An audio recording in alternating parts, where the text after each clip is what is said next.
Tumbler பச்சரிசி, ஒரு tumbler புழுங்கலரிசி, இது உளுந்து இன்க்ரீடியன்ஸு போட்டு ஒரு 3 மணி நேரம் ஊற வச்சு கிரைண்டரில் அரைக்கிறப்ப அரிசி உளுந்தை எடுத்துட்டு அரிசி அரைக்கிறப்ப மட்டும் தேங்காய் ஒரு பொடியும் சாதம் ஒரு பொடியும் அரைச்சி வைக்கணும்.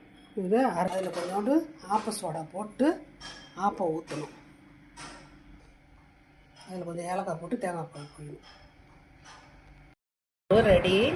இதை பண்ணுறதுக்கு நம்ம இன்க்ரீடியன்ஸ் பார்த்தீங்க அப்படின்னா ஒரு 5 ஸ்பூனு உளுந்து ஊற வச்சுக்கிறோம்.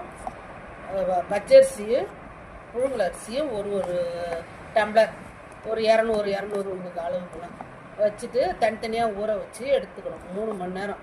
அப்புறமா கிரைண்டரில் 3 மணி நேரம் கழித்து அரைச்சி அப்புறமா உளுந்து தனியாக அரைச்சிடணும். பச்சரிசி புழுங்கலரிசி நம்ம போட்டு அரைச்ச அதுக்கு தேங்காய் ஒரு கைப்பிடி சாதம் அரைச்சி எடுத்த மாவு ஆப்ப மாவு ரெடி.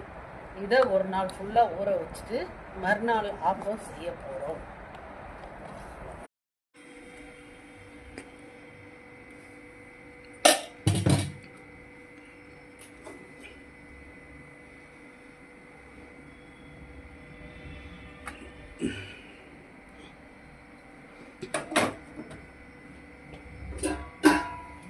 மூடி வச்சிருக்கேன்.